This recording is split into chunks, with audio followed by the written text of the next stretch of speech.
ها؟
اولا بالسي عبد الحق الناجي البرلماني بالاقليم سيدي بنور، كذلك رئيس جمعيه تسيير دار الشباب، اللي تعطينا في عجاله حول الشراكه اللي قمتوا بها مع المديريه الاقليميه. بسم الله الرحمن الرحيم. عبد الحق الناجي، نائب برلماني عن دائره سيدي بنور، رئيس جماعه كوديس بني دغوغ، او ميم طون رئيس جمعيه تسيير دار الشباب التي نتواجد فيها في هذه الساعه.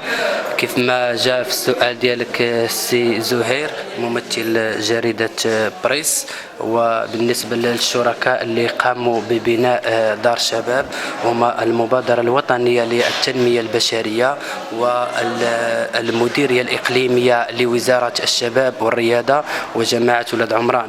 وانتم حضرتوا معنا وشفتوا كل شيء، التدشين ديال السي العامل، وكما تم التوقيع على اتفاقية ما بين المندوبية الإقليمية لوزارة الشباب والرياضة عن سيدي بنور وجمعية تسيير دار الشباب التي رئيسها هو عبد ربي.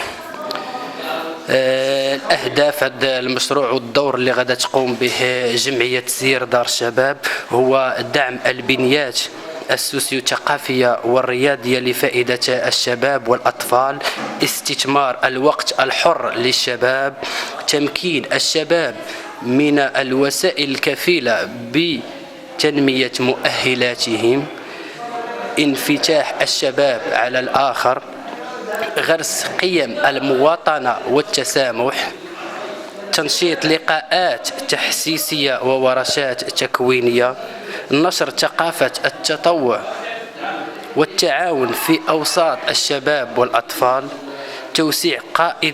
توسيع قاعدة الممارسة الرياضية، وكذلك تنمية القدرات الحسية الحركية لدى الأطفال. وشكرا. واش بالنسبه لدار الشباب، نمر ضمن واش المدير الاقليميه ما اختارش لها مدير وعطات تفويض الجمعيه؟ لا، الجمعية ماشي عاد اشتغلت من بعد ما تم افتتاح دار الشباب، أو الجمعية كانت من قبل كتعاون مع مديرية الشبيبة والرياضة، وبفضل المندوبية الشباب والرياضة وجمعية تسيير دار الشباب، هو اللي بالفضل ديالو هو اللي كان ساهم بكثير وكثير في نجاح هاد دار الشباب اليوم كيف ما شفتوا.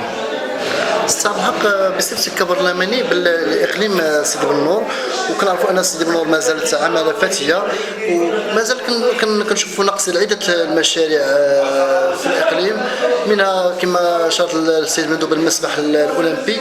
واش انت كبرلماني للمنطقه واش ما كتفكروش انكم تطرحوا انشاء مسبح للساكنه ديال سيدي بنور، بما ان الشباب ديالنا كما كنعرفوا كيمشيو كما كنسميوهم مسابح الموت، سواق الري اللي كيموت في واحد العديد ديال الشباب. بصفتك كبرلماني، يعني هذه توصيه مرفوعه من الساكنه، واش ما كتفكروش انكم تقترحوا على الجماعه او العمل ديال مسبح خاص للمواطنين؟ مرحبا، احنا كنتقبلوا اي مقترح وكذلك اي اقتراح جا من عند الساكنه. احنا كنحاولوا ناخذوا بعين الاعتبار على قد الامكانيات المتاحه. احنا كنحاولوا نديروا له ماكسيموم. بالنسبه اللي قلتي الملعب الاولمبي، على ما اظن راه تمت المصادقه على اتفاقيه شراكه ما بين المندوبيه الشبيبه والرياضه وبلديه سيدي بنور لانجاز ملعب اولمبي بمدينه سيدي بنور. على ما اظن بالنسبه للملاعب الاولمبيه على مستوى وطني لا يجوز الا تقريبا 3 أو 4 ألعاب أولمبية على ما أظن. السيد المدير الإقليمية للشباب والرياضة بإقليم سيدي بنور أستاذ الهاني، بغينا نتكلم في عجالة هذا المشروع ديال دار الشباب وحول الشراكة اللي تم الاتفاق ديالها مع الجماعة. في إطار استراتيجية وزارة الشباب والرياضة الرامية إلى توسيع شبكة المؤسسات الوطنية لدور الشباب والملاعب الرياضية، عقدت اتفاقية شراكة ما بين المديرية الإقليمية لوزارة الشباب والرياضة بسيدي بنور والجماعة. هذا المشروع هذا اللي في الحقيقة غادي تفتح لمجموعة ديال الشباب ومجموعة ديال الأطفال اللي غيستافدوا من الخدمات ديالو، خصوصا وأنه جهز بأحدث التجهيزات الترفيهية والتربوية والتنشيطية. كما أن المديرية حاولت من خلال هذا المشروع هو استفادة مجموعة من الأطفال والشباب من الأنشطة أو البرامج الوطنية التابعة للوزارة مهرجان وطني مسرح، مهرجان وطني موسيقى، مهرجان وطني للتخييم. وهذه البرامج كلها هي في الحقيقة اللي غتفتح آفاق كبيرة أمام الشباب وأمام أطفال المنطقة، خصوصا أن منطقة ولاد عمران هي منطقة معزولة. إذن هذا الفضاء هذا غادي يخلي جميع الشباب وجميع الأطفال أنهم يستافدوا من أنشطة شبابية ورياضية اللي غادي تحاول ما أمكن أنها